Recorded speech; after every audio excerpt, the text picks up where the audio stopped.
Admiral Zephyros, sir. We've lost contact with the outer defense grid. The Altarian commander's 4 eyes blinked in sequence. Never a good sign.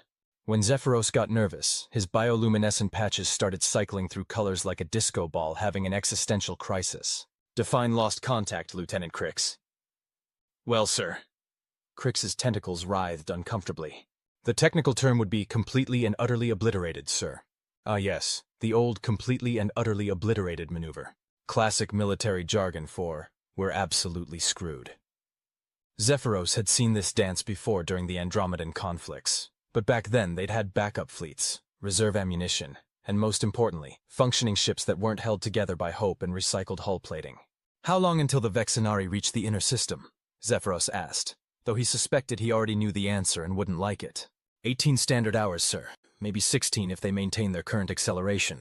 16 hours. Fantastic. Just enough time to compose a really thoughtful farewell message to his offspring, and maybe reorganize his collection of ancient Terran music files. Because clearly, that's what one does when facing imminent annihilation by a species that viewed genocide as a recreational activity. The Vexenari weren't just your garden-variety galactic conquerors. Oh no, that would be too simple. These particular nightmare fuel specimens had elevated the art of species extinction to a level that would make a black hole jealous. They didn't just destroy civilizations, they erased them so thoroughly that even the cosmic background radiation forgot they'd ever existed. Sir, came another voice from the communications station. We're receiving a priority transmission from the Galactic Council. Patch it through, Ensign. What's your name again? Blorg, sir. Right, Blorg. Patch it through, Blorg. The main view screen flickered to life, revealing the collective leadership of what remained of galactic civilization. And by collective leadership, I mean a group of beings who looked like they'd rather be literally anywhere else in the universe. The Galactic Council in full panic mode was about as inspiring as a funeral dirge performed by tone-deaf space whales. Council Speaker Veltar appeared front and center, his usually pristine crystalline form now showing stress fractures that made him look like a chandelier that had survived an earthquake. Admiral Zephyros, I trust you've received our tactical assessment? You mean the one that essentially says, run for your lives and pray to whatever deities you favor? Yes, that one came through crystal clear. The situation is dire, Veltar continued, apparently immune to sarcasm. Our combined fleets have suffered 93% casualties. The Vexenari have broken through 7 defensive lines in as many days. Zephyros nodded grimly. And I suppose you're calling to offer reinforcements? Maybe a secret superweapon you've been keeping in your back pocket for just such an occasion? The uncomfortable silence that followed was so thick you could have cut it with a plasma cutter. Several council members suddenly found their various appendages fascinating to study. Actually, Admiral, Veltar said slowly, we're calling to inform you that you're on your own. Come again? The Council has voted to strategically relocate to the Andromeda Galaxy. Temporarily, of course. Temporarily. Right. Just like his father's temporary business trip that had lasted 47 years and counting. Let me get this straight, Zephyros said, his bioluminescent patches now cycling through what could only be described as homicidal rainbow patterns. You're abandoning the Milky Way entirely? We prefer to think of it as tactical repositioning, offered Counselor Threx, whose 6 eyes were darting around like pinballs in a machine operated by someone having a seizure. How wonderfully euphemistic.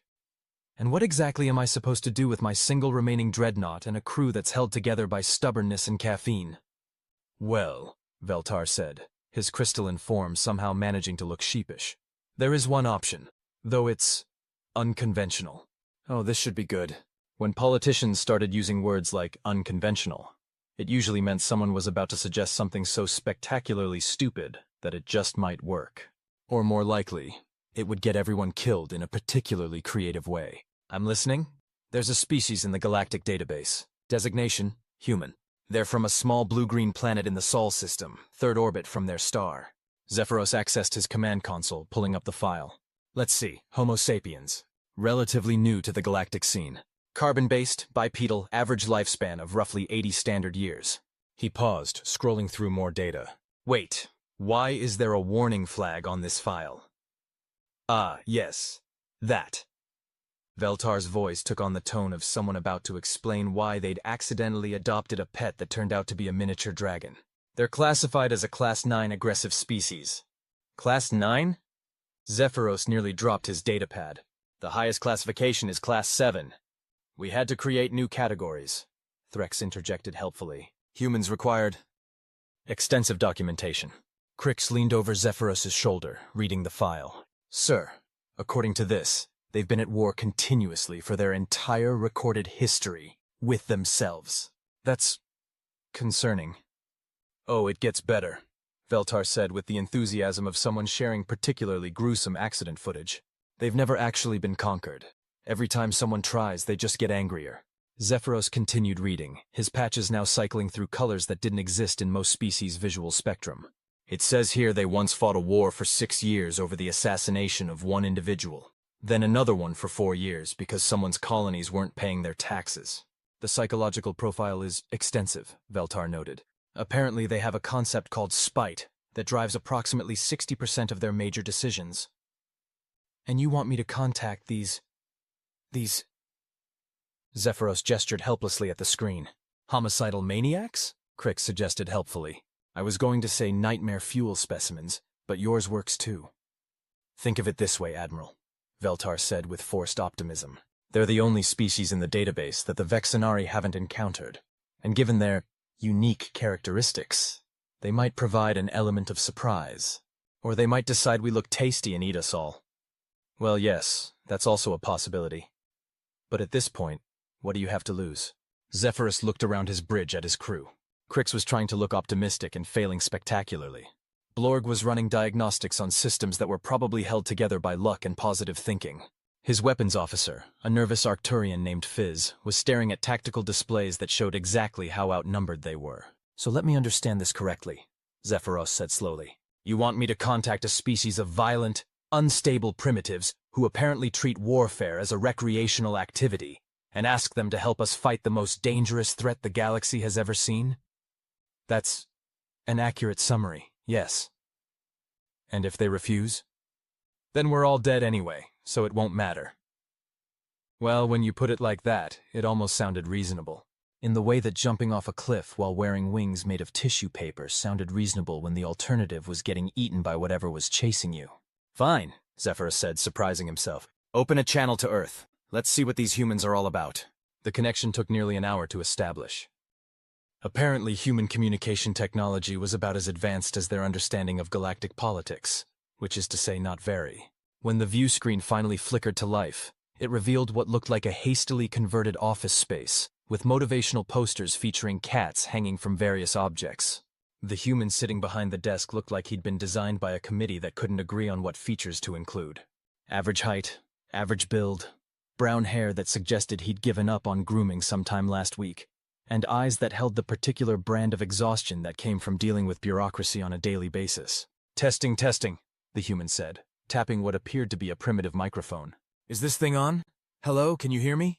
We can hear you, Zephyros replied, trying to project authority despite the fact that he was essentially about to beg for help from what his database insisted was barely more advanced than a particularly clever pack of predators. Oh, excellent. Sorry about the delay. We're not exactly set up for, The human squinted at his screen. Interstellar Communications. I'm Director Collins, head of the Completely Normal and Definitely Not Secret Space Defense Initiative. We got your message about some kind of emergency? Director Collins. Well, at least it wasn't another unpronounceable collection of consonants. Though Completely Normal and Definitely Not Secret wasn't exactly inspiring confidence in their organizational skills. Director Collins, I am Admiral Zephyros of the Altarian Defense Force. We're facing an imminent threat from a species called the Vexenari, and frankly, we're running out of options. Collins leaned back in his chair, which squeaked in a way that suggested it had seen better decades. Vexenari. Sounds ominous. Scale of 1 to 10, how screwed are we talking here? Approximately 15. Ah, one of those situations. Collins rubbed his temples. Okay, give me the full briefing. And please tell me this isn't going to end with me having to explain to my wife why I'm canceling our vacation plans. Over the next 20 minutes, Zephyros laid out the situation. The Vexenari expansion, the systematic destruction of galactic civilization, the complete failure of every defensive strategy attempted so far. Collins listened with the expression of someone who had clearly dealt with impossible situations before, though probably none involving galaxy-scale genocide. So let me get this straight, Collins said when Zephyros finished. These Vexenari have wiped out entire star systems. Your combined fleets are space debris, and the galactic government has essentially fled to another galaxy. That's an accurate summary. And now you're calling us, a species that, according to your files, you classify as dangerously unstable, to ask for help? Also accurate. Collins was quiet for a moment, staring at something off-screen. You know what the really funny part is? This isn't even the weirdest call I've gotten this week. It isn't? Last Tuesday, I had to explain to the president why we needed to increase the budget for theoretical alien invasion scenarios. Turns out it wasn't as theoretical as we thought. This was either encouraging or terrifying. Zephyros wasn't sure which. Director Collins, I need to be completely honest with you, Zephyros said. We've tried everything. Conventional warfare, unconventional warfare, diplomacy, hiding behind very large asteroids. Nothing works. The Vexenari are quite possibly the most efficient killing machines the galaxy has ever produced. More efficient than humans? The question hung in the air like a challenge. Zephyros consulted his files again. Well, pound for pound, humans have an impressive conflict record, but... Director! Came a voice from off-screen. We're getting reports from the deep space monitoring stations. Multiple contacts, heading this way at significant velocity. Collins's expression didn't change, but something shifted in his eyes. It was subtle, but suddenly Zephyros understood why humans had never been successfully conquered. There was something absolutely predatory in that look. How many contacts? Collins asked, not taking his eyes off Zephyros. Approximately 50,000 vessels, sir. ETA to Sol system, 14 hours. Well, Collins said, turning back to the screen with what might charitably be called a smile. Looks like we're about to find out firsthand how efficient these Vexenari really are. 12 hours later, Zephyros was beginning to seriously question every decision that had led him to this point. His ship, the Stellar Harmony, was now limping through space toward the Sol system, its engines held together by emergency repairs, and what Crix insisted on calling optimistic thinking. Sir, Blorg called from his station. I'm detecting massive energy signatures from the human system. It looks like... Well, it's hard to tell what it looks like. Elaborate, Ensign. They appear to be rearranging their asteroid belts, sir. I'm sorry, what now? Crix pulled up the tactical display. He's right, sir. The humans are moving asteroids, lots of them, into what appears to be... Is that a smiley face? Zephyros stared at the display. Sure enough, the asteroids in the outer Sol system were being repositioned into a formation that, when viewed from above, resembled a crude but unmistakable facial expression. The kind that suggested whoever was responsible found the entire situation amusing. That's either brilliant psychological warfare or complete insanity. With humans, sir, I'm beginning to think those might be the same thing, Crix observed. The communications array crackled to life. Admiral Zephyros, this is Director Collins. How's the view from out there? Director, are you seriously redecorating your asteroid belt while under imminent attack? Oh, that? Yeah, that's just Peterson. He gets artistic when he's nervous. But don't worry, there's method to the madness. Each of those asteroids is packed with enough explosive material to vaporize a small moon. You turned your asteroid belt into a minefield? We turned our asteroid belt into the galaxy's most passive-aggressive welcome mat. There's a difference. As if on cue, the Vexenari fleet dropped out of hyperspace at the edge of the system.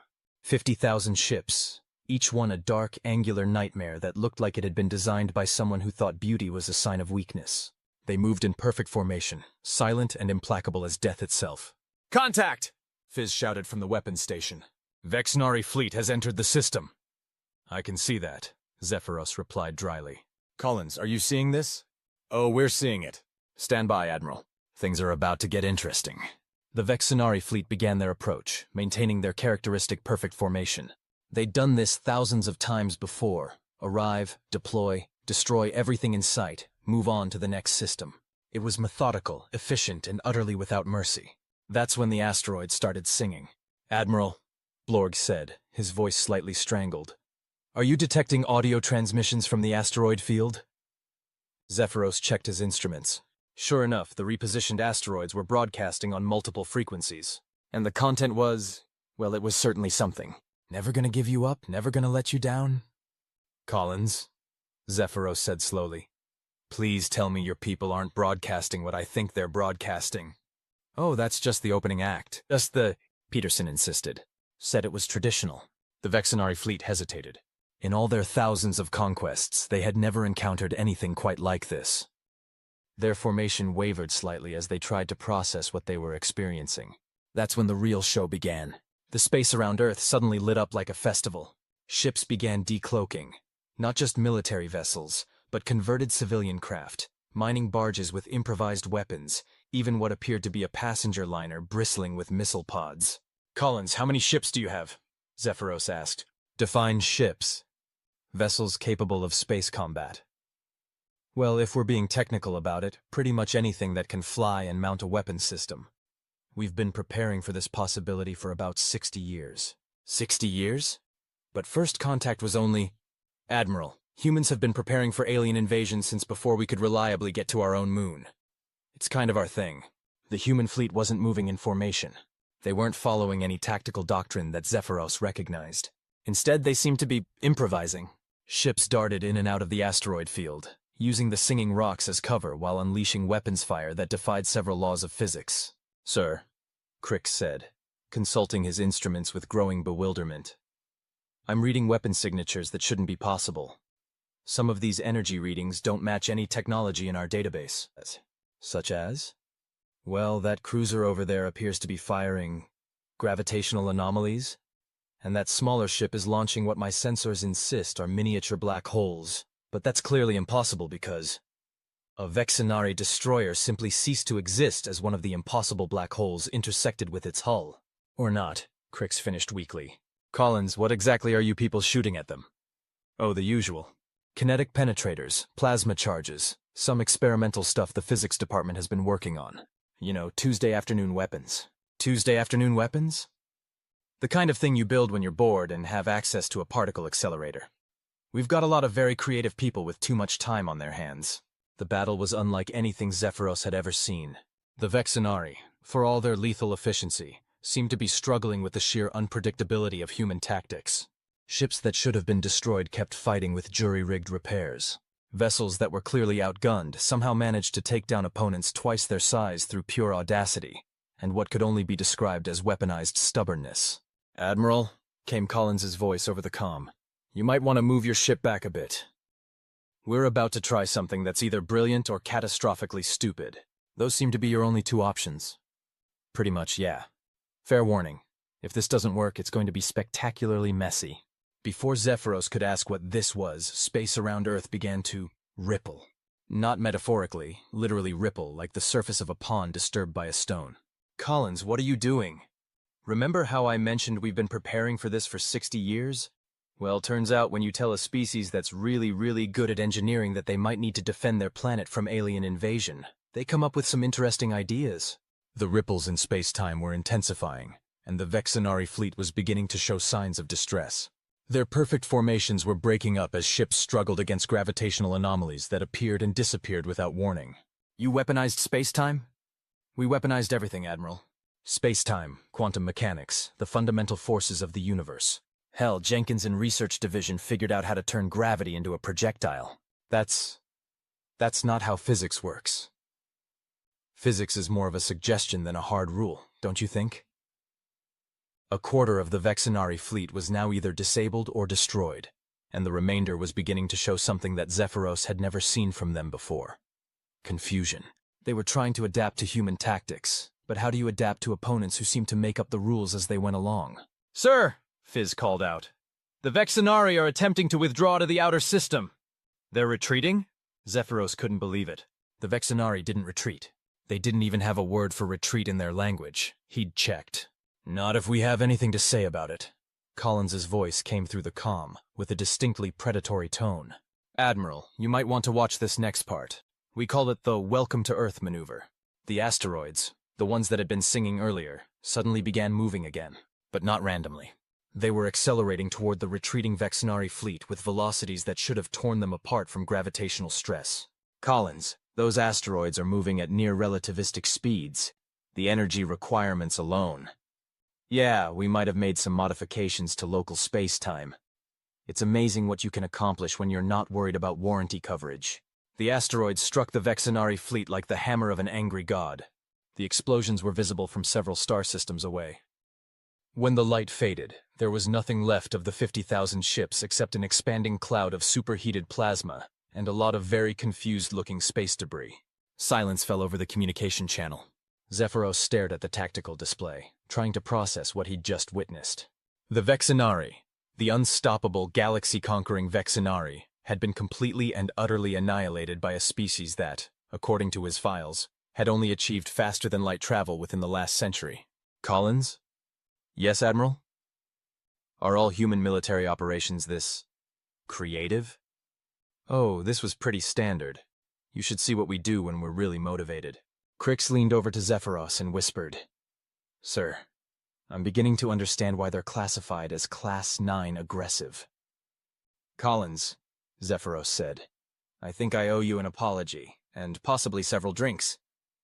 No apology necessary, Admiral, but I'll take you up on those drinks.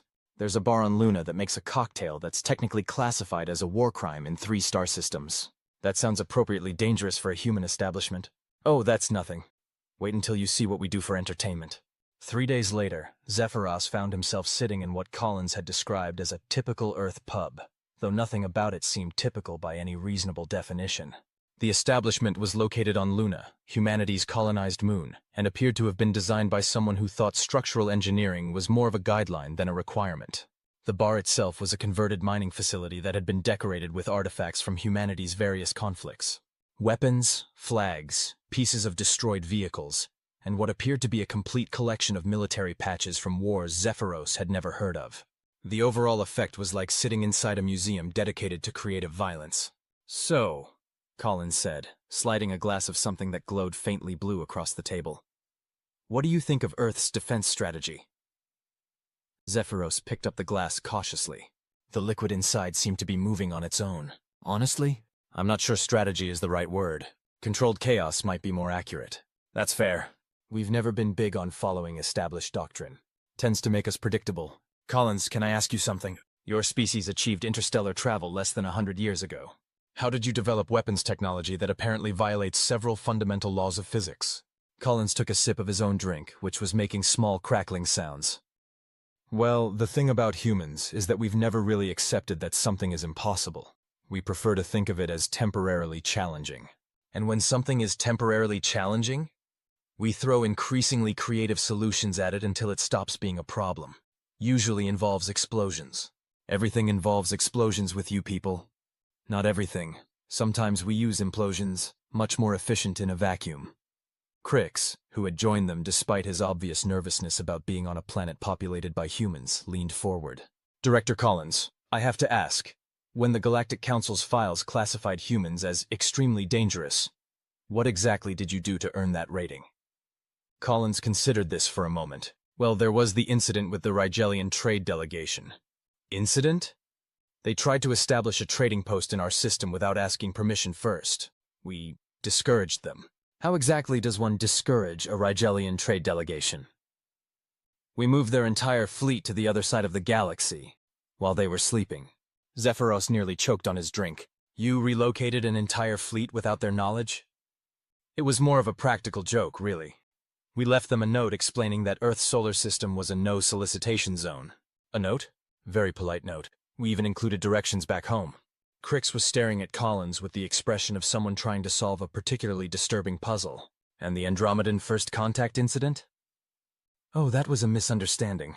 They landed on Earth and started conducting what they called scientific observations of our population centers. We objected to being studied without consent. So we studied them back, much more thoroughly. Turns out Andromedans are surprisingly ticklish. You defeated a superior alien force by tickling them? Among other things. The tickling was just to get their attention. The real diplomatic breakthrough came when we introduced them to coffee. Zephyros was beginning to understand why the Galactic Council had seemed so nervous when discussing humans. Collins, are you telling me that your species' approach to first contact is to either relocate them without permission or caffeinate them into submission? Those were just specific cases. Our general approach is more like, be friendly until they give us a reason not to be, then get creative. And the Vexenari gave you a reason not to be friendly. Genocide tends to make us cranky. We're funny that way. The conversation was interrupted by a young human woman who approached their table with the confident stride of someone who was used to walking into rooms full of dangerous aliens. She had short black hair, intense green eyes, and wore a uniform that suggested she held a position of considerable authority, despite appearing to be barely out of adolescence. Director Collins? Sorry to interrupt, but we've got a situation developing. What kind of situation, Commander Reynolds? The good kind, sir. The Galactic Council is requesting immediate communication. Apparently word has gotten out about what happened to the Vexenari fleet. Collins grinned, and Zephyros was struck again by how predatory human expressions could be. I'll bet it has. Admiral, would you like to sit in on this conversation? I have a feeling it's going to be interesting. 20 minutes later, they were back in the communication center at the Luna facility. The view screen showed the familiar crystalline form of Council Speaker Veltar, though he looked considerably more composed than he had during their last conversation. Several other council members were visible in the background, all trying to look dignified despite the fact that they'd recently fled to another galaxy. Director Collins, Veltar began, we've received some rather extraordinary reports about recent events in the Sol system. All true, I'm sure. We don't really do things halfway. Is it accurate that you completely destroyed a Vexenari fleet of 50,000 vessels? Technically, we vaporized them. There's a difference. And you accomplished this how exactly? Collins leaned back in his chair with the expression of someone about to deliver a punchline. Standard human defensive protocols, nothing fancy. Standard protocols? Well, slightly modified standard protocols. We made a few improvements. Counselor Threx leaned into view, his 6 eyes wide with what might have been awe or terror. Director Collins, our sensor reports indicate that you somehow weaponized fundamental forces of the universe. That's a bit of an exaggeration. We just encouraged them to behave in more creative ways. You turned asteroids into relativistic projectiles. Peterson's idea. He's got a flair for the dramatic. And the space-time distortions? Jenkins has been working on that project for years. Nice to see it finally paying off. The council members exchanged glances that spoke volumes about their mental state. Veltar cleared his throat with a sound like wind chimes in a hurricane. Director Collins, the Galactic Council would like to formally request that humanity consider joining our alliance. That's very flattering, but we'd need to know more about the terms. Terms? Well, for instance, what's your policy on genocidal alien invasions? We generally try to avoid them. By running away to other galaxies. That was a tactical withdrawal. Right. See, here's the thing, Collins said, his tone becoming noticeably cooler.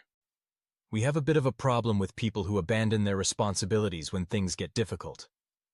Director Collins, surely you understand that the Vexenari threat was unprecedented. So was our response. The difference is we didn't run, didn't. Zephyros found himself nodding along. He'd spent the last 3 days observing human society, and while they were undeniably dangerous, they also seemed to possess something that the rest of the galaxy had lost, the absolute refusal to give up in the face of impossible odds. What are you proposing? Veltar asked. Simple. The Galactic Council can come back to the Milky Way and start acting like leaders instead of tourists. In exchange, we'll share some of our defensive technologies. And if we refuse? Collins's smile could have frozen plasma. Then you can stay in Andromeda and explain to your constituents why you abandoned them to deal with the Vexenari threat yourselves. That's blackmail. No, that's consequences. There's a difference. The uncomfortable silence that followed was broken by Zephyros clearing his throat. If I may, he said, I think Director Collins has a point. The galaxy needs leadership that doesn't abandon ship at the first sign of trouble. Admiral Zephyros, Veltar said, surely you can't support this ultimatum. Actually, I can. These humans just accomplished something the rest of us couldn't. They stopped the Vexenari. And they did it not by running away, but by standing their ground and getting creative. Creativeness isn't the same as leadership. No, Collins interjected. But it's a damn good start. Look, we're not asking you to hand over control of the galaxy. We're asking you to do your jobs. And if more threats emerge, then we'll deal with them, together, like allies are supposed to. Commander Reynolds leaned over and whispered something in Collins's ear. He nodded and turned back to the screen. Speaking of threats, he said, we've detected several more Vexenari fleets heading toward the galactic core. Bigger ones. The color drained from Veltar's crystalline form. How many ships? Approximately 500,000. Across 7 different fleets. 500,000? Threx's voice rose to frequencies that made the communication equipment squeal. That's impossible. Not impossible, just inconvenient. Collins turned to Zephyros. Admiral, how long would it take to recall the scattered defense forces? Assuming they haven't all deserted, maybe 6 months. We don't have 6 months. No, we don't. Collins was quiet for a moment, staring at something off-screen. When he looked back, There was something different in his expression.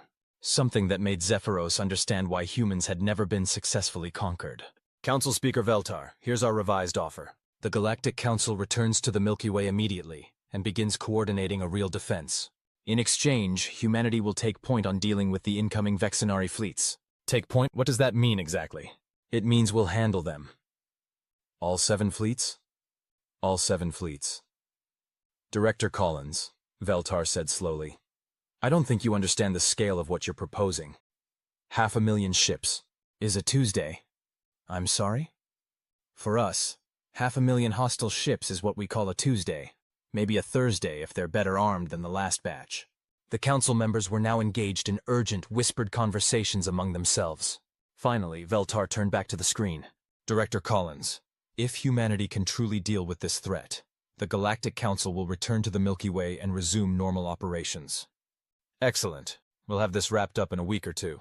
A week? Maybe 10 days if they put up a decent fight. As it turned out, it took 11 days. But that was only because the humans decided to make an art project out of it. Zephyros watched from the bridge of the Stellar Harmony, now repaired and upgraded with human technology that he still didn't entirely understand. His ship was part of a mixed fleet, human vessels alongside hastily recalled Galactic Defense Force ships, all working together in what was either the most impressive display of interspecies cooperation in galactic history or the most elaborate form of organized chaos ever witnessed. Admiral, Crix called from his station. The 7th Vexenari fleet has just dropped out of hyperspace at the Kepler 442 system. And the human response? Well, sir, they appear to be broadcasting music again. This had become something of a pattern. Each time a Vexenari fleet arrived, the humans would begin by broadcasting what they called appropriate background music. The selections had included everything from classical symphonies to something called death metal, that had actually caused several Vexenari ships to experience system failures just from the audio transmission. What are they playing this time? Something called the 1812 Overture, sir, with what appears to be live cannon fire. Live cannon fire? The humans have apparently mounted actual artillery pieces on their flagship for acoustic authenticity, sir. Zephyros rubbed his temples. 11 days of observing human military operations had given him a headache that he was beginning to suspect was permanent. Not because they were ineffective, quite the opposite. It was because they were so effective in ways that defied every principle of military science he'd ever learned. Sir, Fizz called from the weapons station. The humans are beginning their approach. Should we move to support them? Negative. Let's see what they have planned this time. The human fleet moved toward the Vexenari formation with their characteristic lack of any recognizable tactical doctrine. Ships darted in seemingly random directions. Weapons fired at targets that appeared to be selected by dartboard, and their flagship, a massive vessel that humans had cheerfully named the Unreasonable Response, was indeed firing actual cannons in time with the classical music they were broadcasting. Admiral, Blorg said, his voice slightly strangled. Are those fireworks? Sure enough, the human ships were launching what appeared to be purely decorative pyrotechnic displays. Brilliant explosions of color bloomed in space around the Vexenari fleet, serving no apparent tactical purpose except to make the entire battle look like the galaxy's most violent celebration. Collins, Zephyros said into his comm. Please tell me there's a military purpose to the fireworks. Oh, those aren't just fireworks, Admiral. Each one contains about a gigaton of antimatter. You turned fireworks into antimatter bombs? Dr. Kim in the Weapons Development Division thought regular fireworks were insufficiently festive for the occasion. The fireworks began detonating throughout the Vexenari formation. The explosions were indeed festive, if your definition of festive included the complete annihilation of everything within a 50-kilometer radius. Sir? Crix said, consulting his instruments with the expression of someone who had given up trying to understand the universe. The Vexenari fleet they're actually trying to surrender. They're what now? Broadcasting surrender codes, sir. Universal distress signals. White flag. The whole package. This was unprecedented. The Vexenari didn't surrender. They didn't negotiate. They didn't even acknowledge that other species were capable of communication. They simply arrived, destroyed everything, and moved on. Collins, are you receiving the Vexenari surrender transmission? Oh, we're receiving it. But here's the thing, Admiral. We've got a bit of a policy about genocidal species that only want to talk when they're losing, which is, we don't negotiate with planet killers. The human fleet began a maneuver that Zephyros had seen 6 times now. but which never failed to impress him with its sheer audacity. Every human ship simultaneously activated what they called the fun button, a weapon system that apparently turned each vessel into a mobile violation of the laws of physics. Space around the Vexenari fleet began to, well, calling it distorting didn't really do it justice. Reality seemed to be taking a coffee break while the humans rearranged the fundamental forces of the universe to suit their tactical needs. Collins, what exactly is happening to local spacetime? Oh, we're just implementing some creative interpretations of quantum mechanics. Dr. Martinez calls it aggressive theoretical physics. And the practical effect? Well, in about 30 seconds, that entire Vexenari fleet is going to experience what we call rapid, unscheduled disassembly. You mean they're going to explode? Explode, implode, undergo spontaneous dimensional phase transition. Really depends on how the quantum cascade develops. It's different every time. The Vexenari fleet did indeed undergo rapid, unscheduled disassembly, though the process was so spectacular that Zephyros was fairly certain it was visible from other galaxies. When the light show finally ended, there was nothing left except a cloud of exotic particles, and what appeared to be a small artificial nebula that was slowly forming into the shape of a thumbs-up gesture. Collins, did you just turn the remains of a Vexenari fleet into a cosmic emoji? That was Peterson again. He says it's important to maintain a positive attitude. So, Zephyros said later that evening, back in the Luna bar that had somehow become their unofficial headquarters. 7 Vexenari fleets, 500,000 ships, 11 days, 12 if you count the cleanup, Collins corrected, raising his glass of something that was definitely not legal in most star systems. Peterson insisted on making sure the debris formed aesthetically pleasing patterns. And now? Now we wait to see if any more show up. Though honestly, at this point I think word has gotten around. Word? That maybe genocide isn't as easy as it used to be. Commander Reynolds approached their table, looking tired but satisfied. Director, we've just received confirmation from deep space monitoring stations. No additional Vexenari fleet movements detected. It looks like we got them all. All of them? Intelligence suggests the 7 fleets represented their entire mobile military force. Everything else was tied up in occupying conquered territories. Zephyros felt something he hadn't experienced in months, hope. So the Vexenari threat is over. Well, Collins said thoughtfully, the immediate threat is over. But we're not exactly going to forget that they tried to wipe out the galaxy. What are you planning? Nothing too dramatic. We're just going to pay them a visit. Explain some things about proper galactic citizenship. Such as? Such as the concept of consequences, and maybe introduce them to some of our cultural exports. Cultural exports? Reynolds grinned. We're thinking of starting with coffee and jazz music. Really shake up their worldview. You're going to defeat a genocidal species with caffeine and music? Have you ever tried to maintain a rigid authoritarian society when everyone's jittery from too much coffee and listening to music that encourages improvisation? Collins asked. It's remarkably difficult. Crix, who had been quietly nursing a drink that was apparently made from fermented fruit and good intentions, looked up. Director Collins, can I ask you something that's been bothering me? Shoot. Why did you help us? According to your files, humanity had no contact with galactic civilization until a few months ago. You had no obligation to get involved in this war. Collins was quiet for a moment, swirling his drink and watching the way it glowed in the artificial light. You know what the real difference is between humans and most other species? What? We've never figured out how to stop caring about people who aren't us. I don't understand. Most species, when they achieve interstellar travel, they develop this kind of cosmic perspective. They start thinking in terms of us versus them, their species versus other species, their empire versus other empires. That's logical, maybe. But humans never really got the hang of that. We kept expanding our definition of us. First it was our tribe, then our city, then our nation, then our planet. Now it's apparently our galaxy.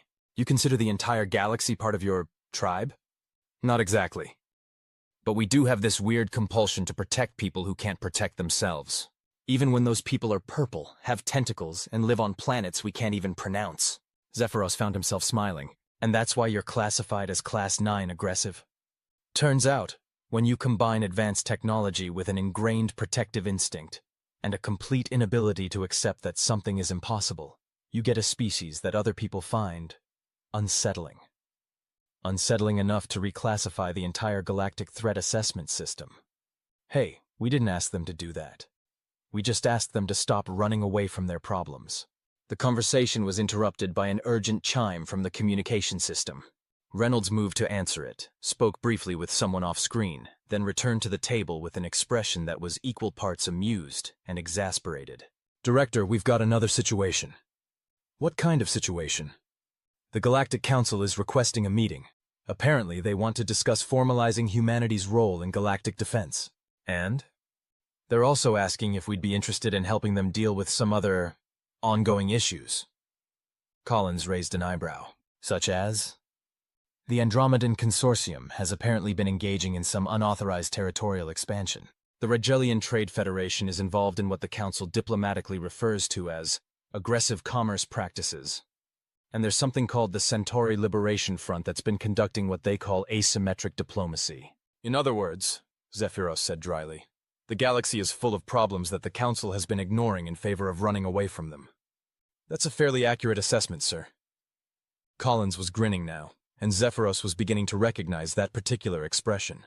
It was the look of someone who had just been presented with a fascinating new challenge. "Well," Collins said, "I suppose someone has to clean up the neighborhood." 6 months later, Zephyros stood on the observation deck of the newly commissioned Galactic Cooperation, the flagship of what was now officially known as the Combined Defense Initiative.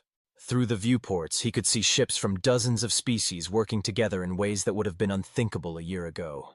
The Andromedan Consortium had agreed to reconsider their territorial expansion after humanity had relocated their entire invasion fleet to a peaceful orbital pattern around their home star.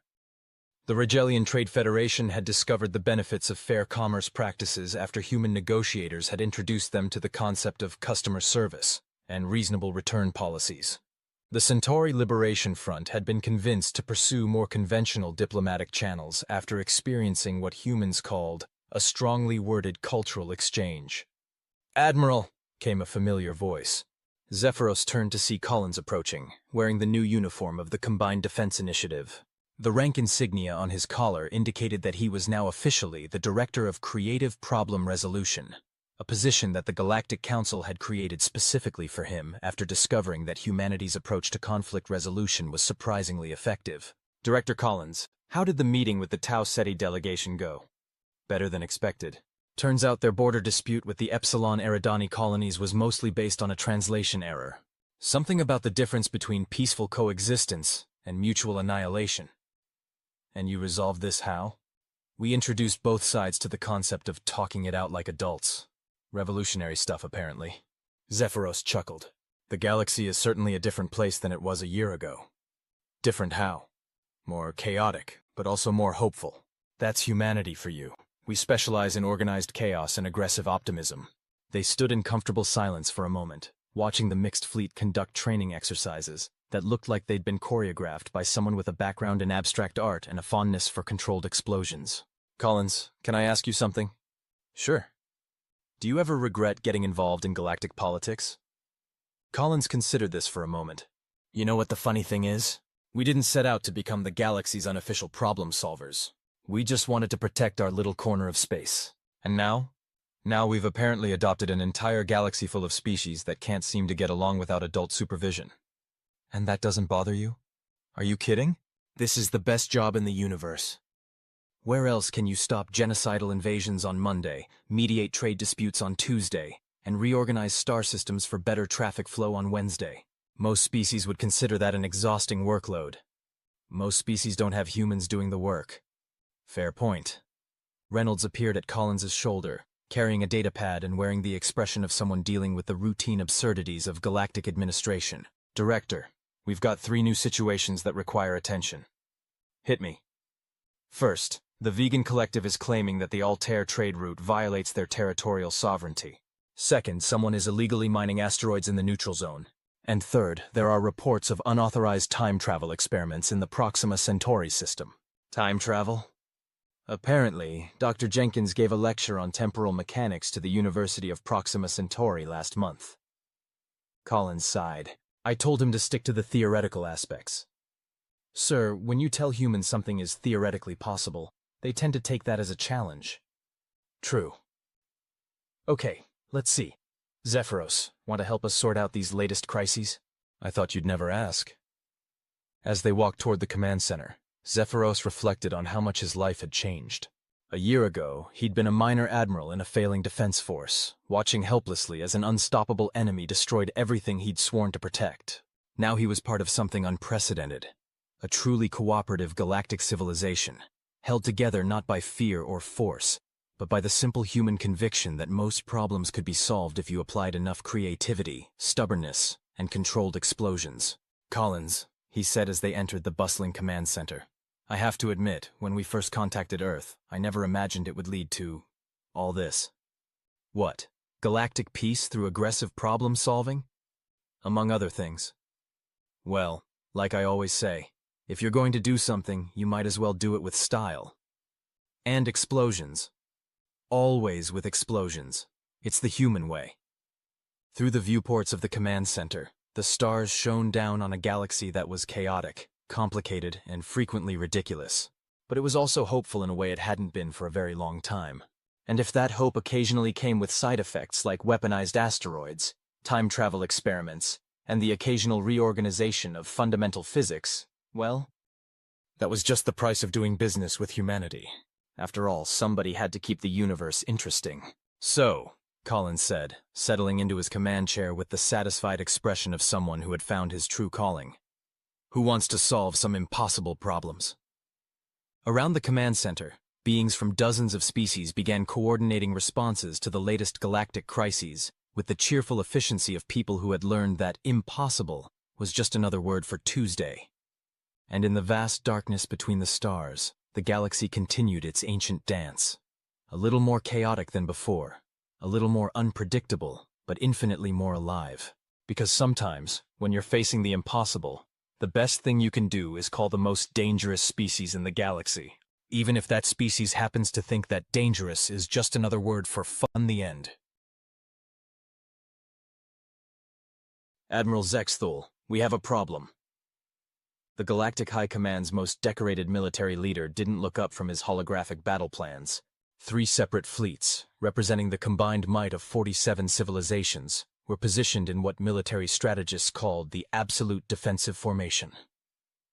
It was beautiful, really. A symphony of coordinated death that had never failed in over 2,000 years of galactic warfare. "Define problem, Lieutenant," Zexthul said, his 4 eyes still focused on the tactical display.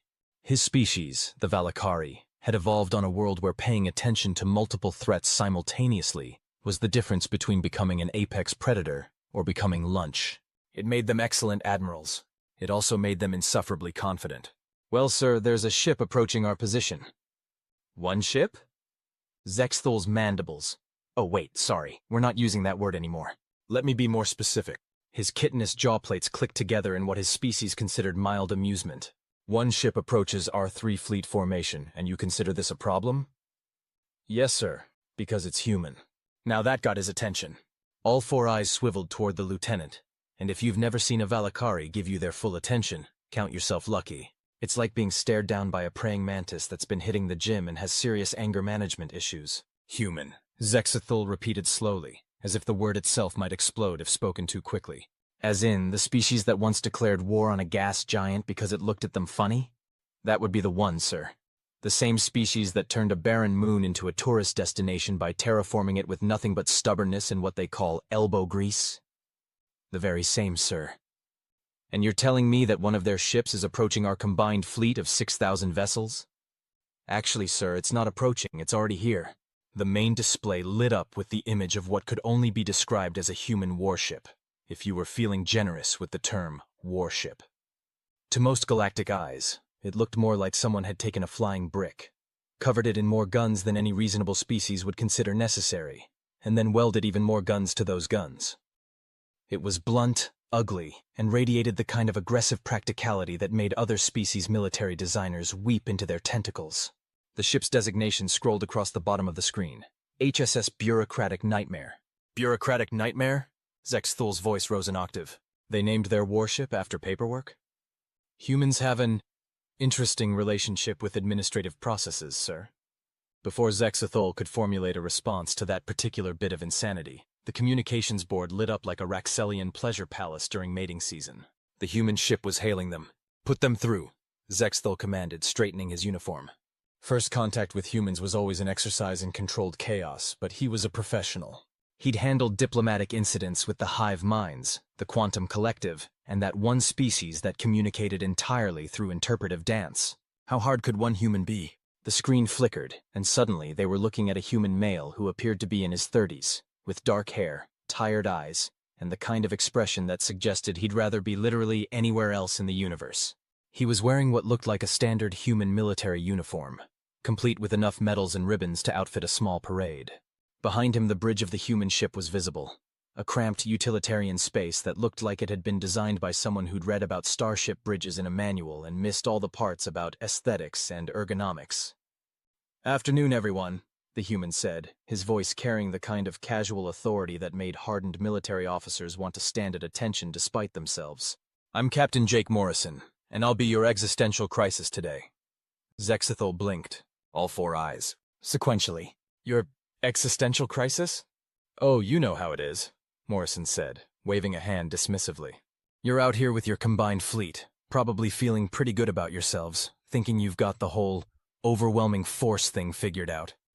And then some guy in a ship named after the thing everyone hates most shows up and makes you question your life choices." "Captain Morrison," Zexithol said, drawing himself up to his full height, which was impressive even by galactic standards.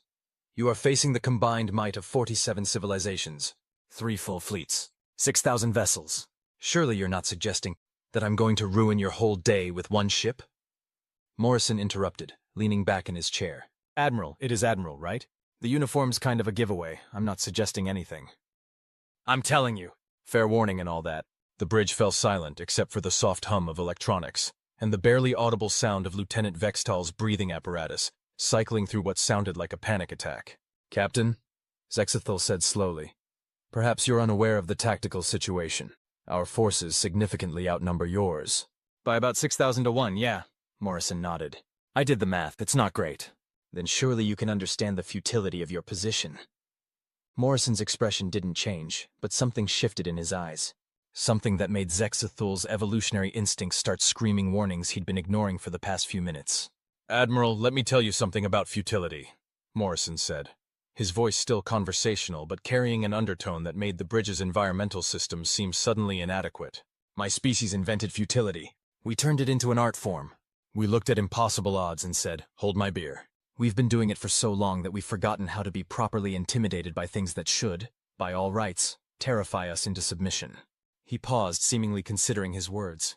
"But here's the thing about humans and futility. We're really, really bad at recognizing it. Someone forgot to install the Give Up program in our psychological operating system. It's a known bug, but we've decided it's actually a feature." Zexithol felt his confidence wavering. "Captain, I assure you that our tactical analysis has probably accounted for conventional warfare, standard engagement protocols, and maybe even some creative applications of existing technology," Morrison finished. "But I'm willing to bet your tactical analysis didn't account for human stupidity." "Stupidity? Oh, not the regular kind," Morrison clarified. "We've got plenty of that too, but I'm talking about weaponized stupidity. The kind that makes us look at a tactical situation that should result in our immediate and total annihilation and think, you know what? This looks like a job for creative problem solving and a complete disregard for the laws of physics." The communications channel fell silent for a moment. Then Morrison's voice came through again, warmer now, almost friendly. "Admiral, I'm going to give you one chance to withdraw your fleets and go home. Not because I'm required to by any galactic law or treaty. Humans are still working on that whole following rules thing. But because I genuinely like you. You seem like a professional, you've got a good command presence, and you haven't tried to insult my species' intelligence or appearance yet, which puts you in the top 5% of galactic military leaders I've dealt with." Zexithol found himself in the unusual position of being simultaneously flattered and terrified.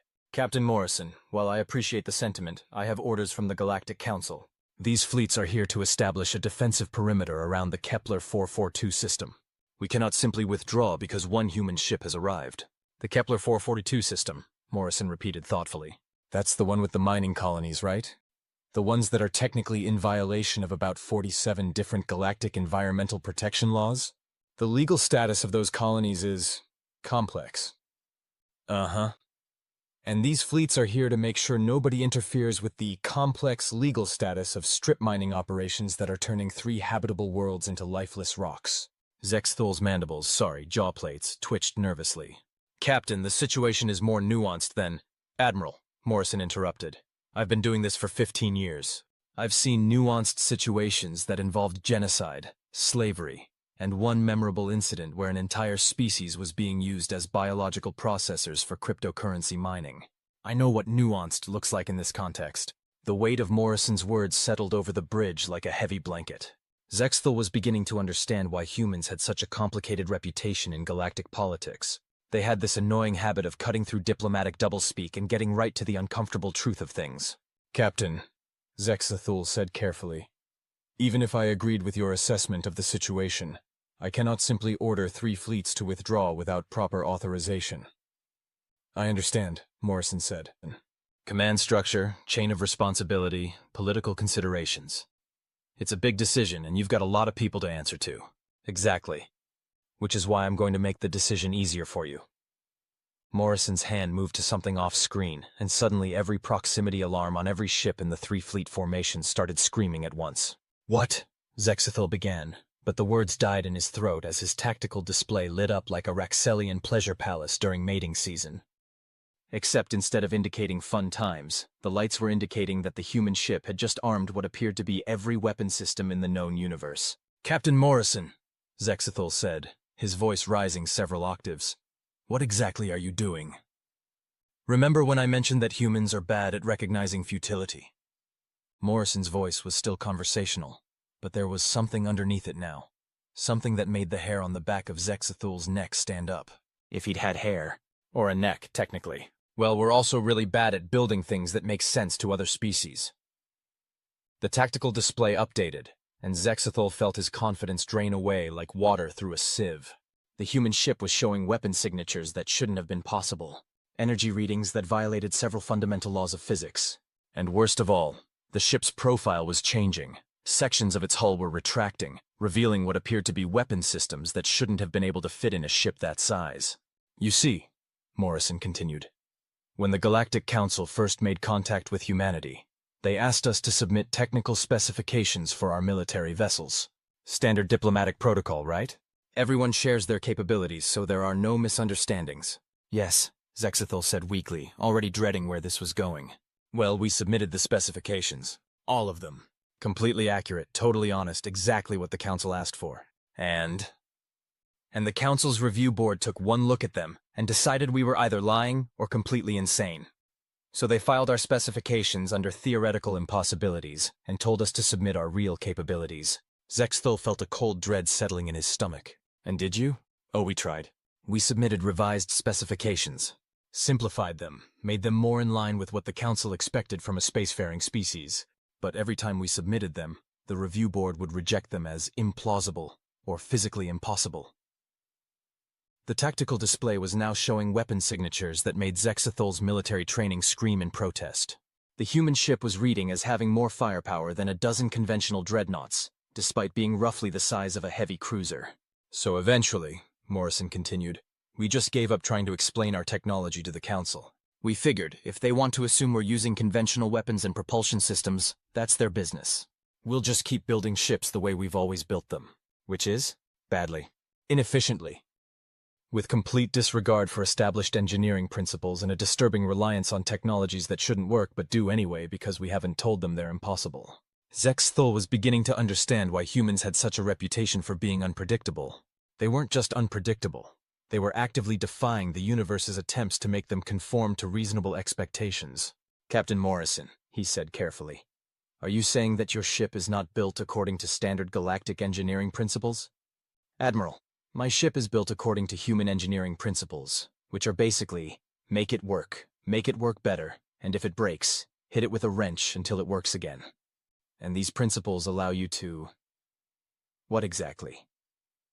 Morrison's grin was visible even through the communications channel, and it was not a comforting sight. Admiral, let me put it this way. Your tactical computers are telling you that my ship has more firepower than your entire fleet combined, right? Zexthel glanced at his displays. According to our sensors, yes. And your tactical computers are also telling you that this is impossible, because a ship this size couldn't possibly mount that many weapon systems without violating basic laws of physics. Also correct. Here's the thing about humans and physics, Morrison said, his voice taking on an almost educational tone. We have this weird relationship with natural laws. We acknowledge them, we respect them, but we don't let them tell us what we can and can't do. We prefer to think of them as guidelines rather than absolute rules. Guidelines? Suggestions? Recommendations?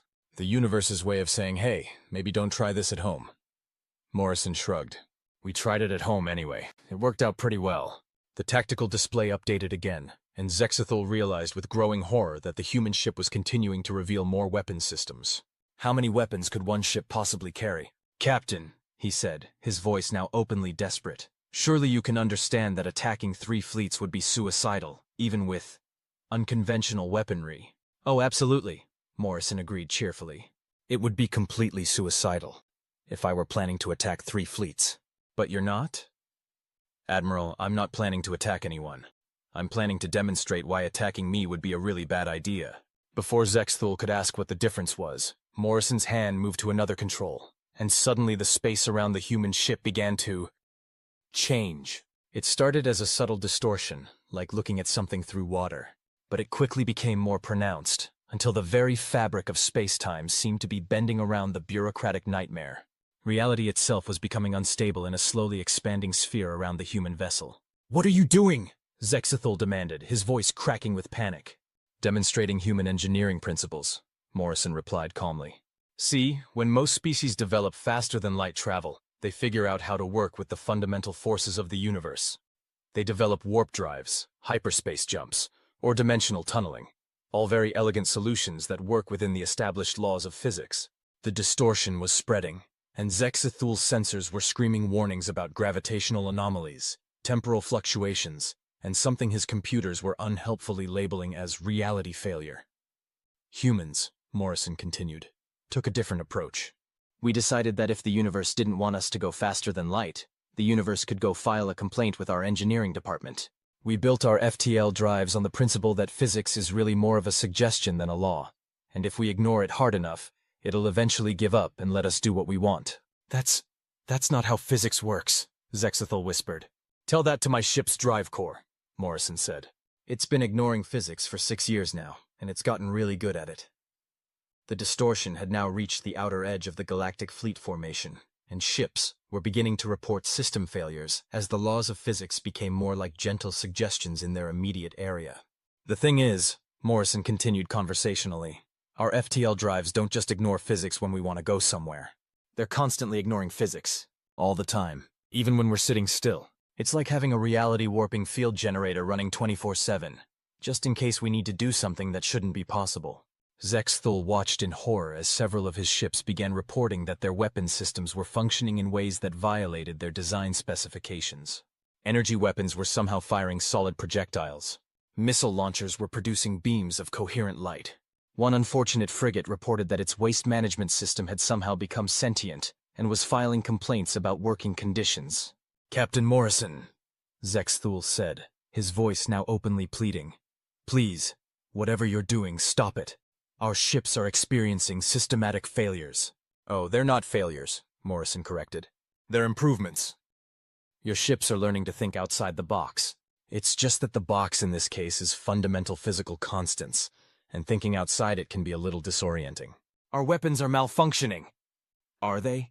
Or are they just working better than they were designed to? As if to illustrate his point, one of the Galactic Fleet's heavy cruisers accidentally fired what should have been a standard particle beam at a nearby asteroid. Instead of the expected explosion, the asteroid began to glow softly, and then transformed into what appeared to be a small star. A very confused small star that was trying to figure out how it had suddenly come into existence. This is impossible, Zexathul muttered. Admiral, I'm going to let you in on a little secret about humans, Morrison said. We stopped caring about what was impossible around the time we figured out how to leave our home planet.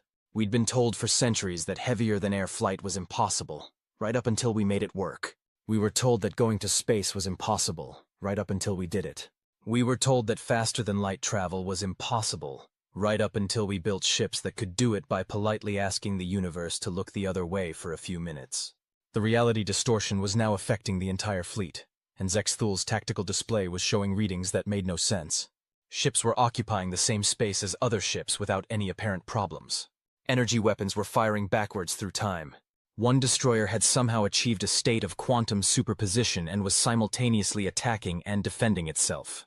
The problem with telling humans something is impossible, Morrison continued, is that we tend to take it as a challenge. And we're really good at meeting challenges in ways that make everyone else question their understanding of reality. Captain, Zexthul said desperately, if you don't stop this, you'll destroy both our fleets. Admiral, I'm not destroying anything. I'm just expanding everyone's understanding of what's possible. Your ships are fine. They're just operating under a more flexible interpretation of physical law. More flexible? Think of it as physics with jazz hands. Same basic principles, but with more room for creative interpretation.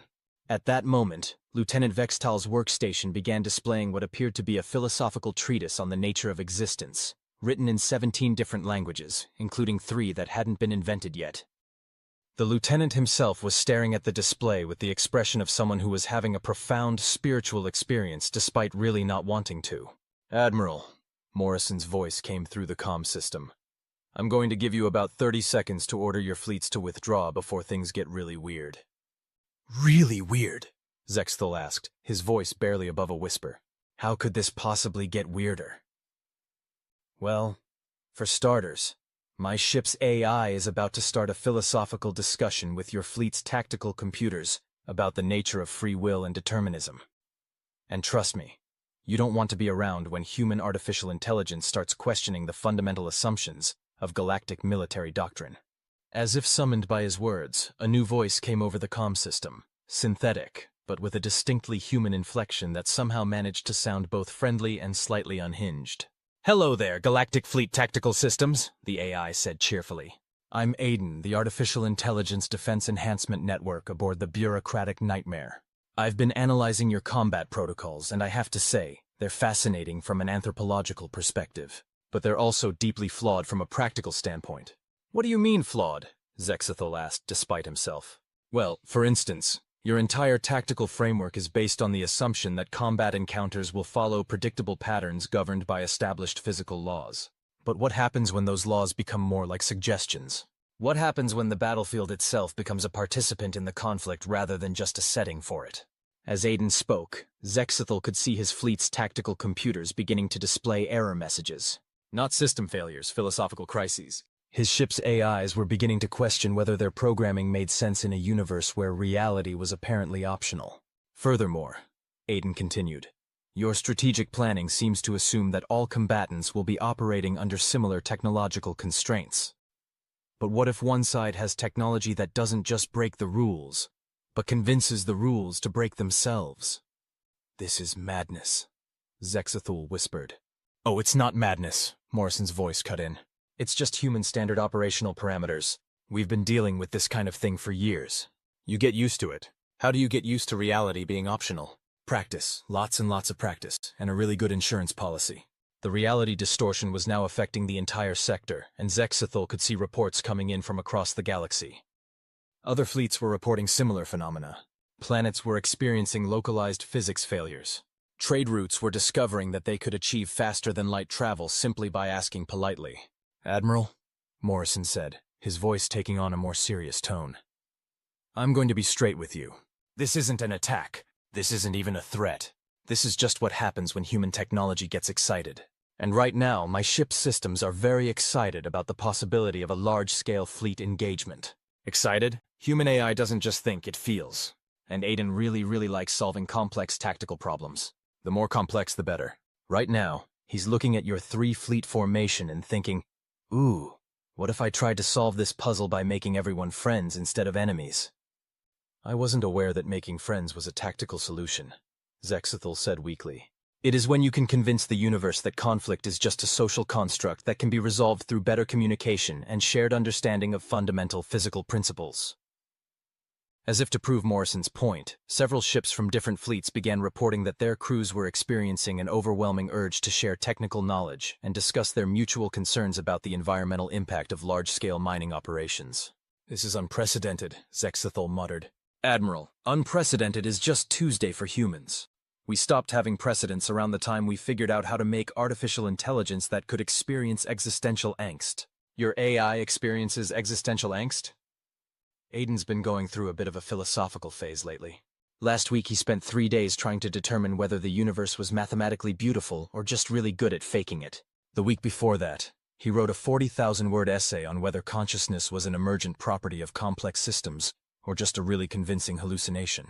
And this is considered normal? For human AI? Absolutely. We figured that if we were going to create artificial minds, we might as well give them the full human experience. Including the parts where you lie awake at night wondering if you're actually making a difference in the universe or just adding to the general chaos.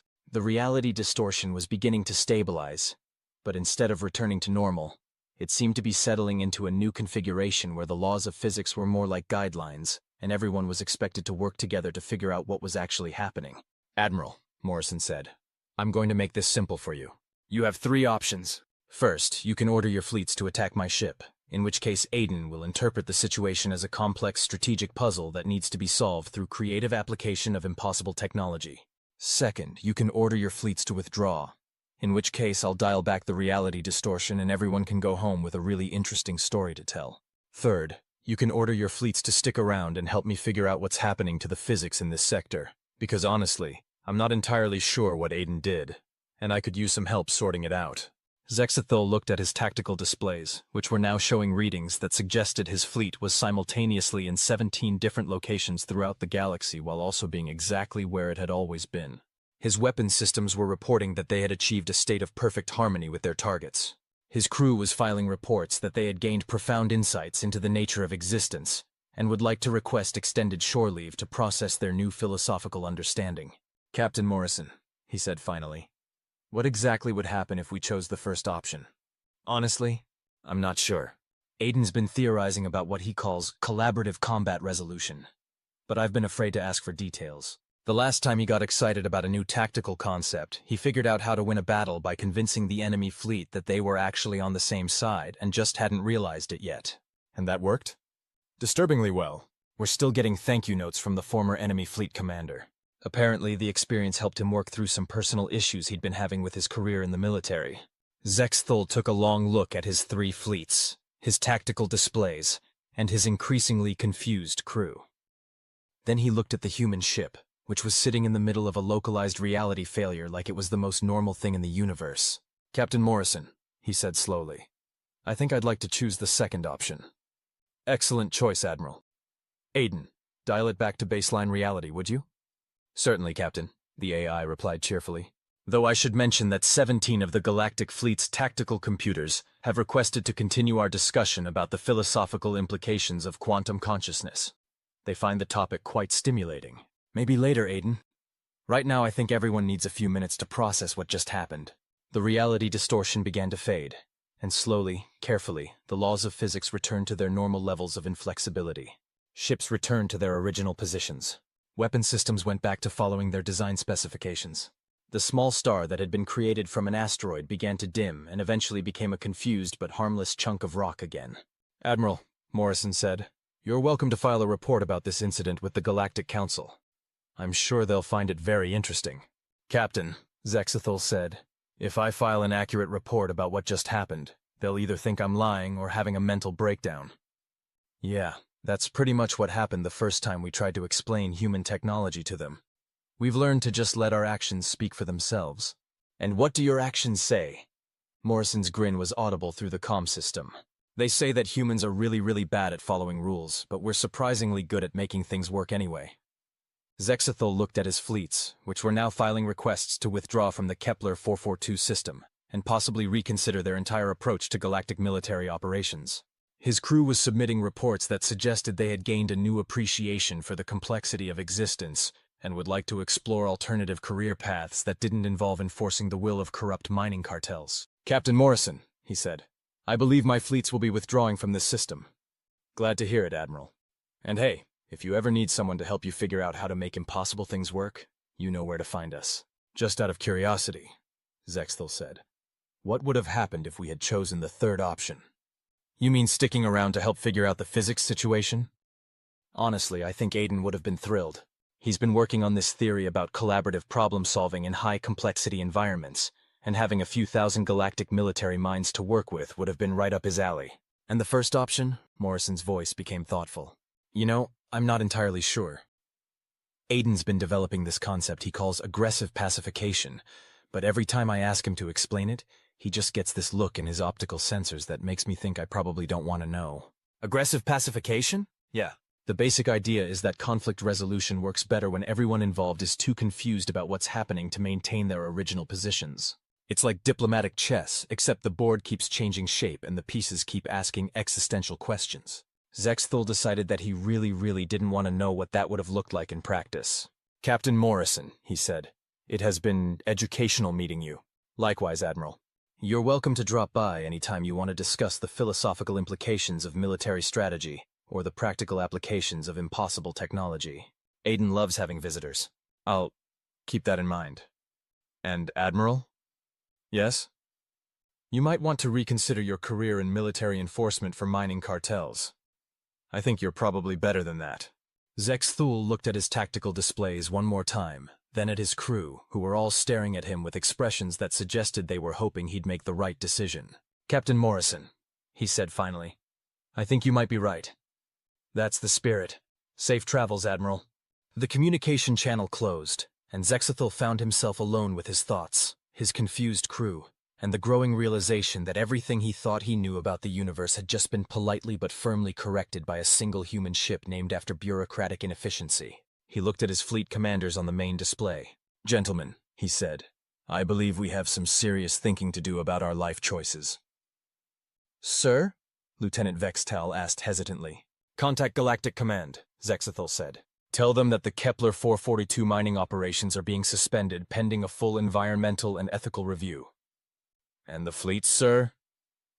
Zexthul watched as the human ship began to move away, its impossibly efficient engines carrying it toward the edge of the system with a casual disregard for the massive military force it had just not exactly defeated, but certainly made irrelevant. The fleets, he said, are going to find something better to do with their time. As the bureaucratic nightmare disappeared into the void, Zexthul couldn't help but reflect on the fact that he'd just been comprehensively outmaneuvered by a species that had named their warship after the thing everyone hated most about organized society. Somehow that seemed perfectly appropriate. Behind him, Lieutenant Vextal was already composing resignation letters for the entire crew, while simultaneously researching career opportunities in environmental protection and philosophical consulting. It had been, Zexthul reflected, the most educational 4 minutes of his military career. And somewhere in the depths of space, Captain Jake Morrison was having a conversation with his AI about the nature of victory and whether it was possible to win a battle by making everyone involved better people. So, Aiden, Morrison said, how do you think that went? Quite well, Captain.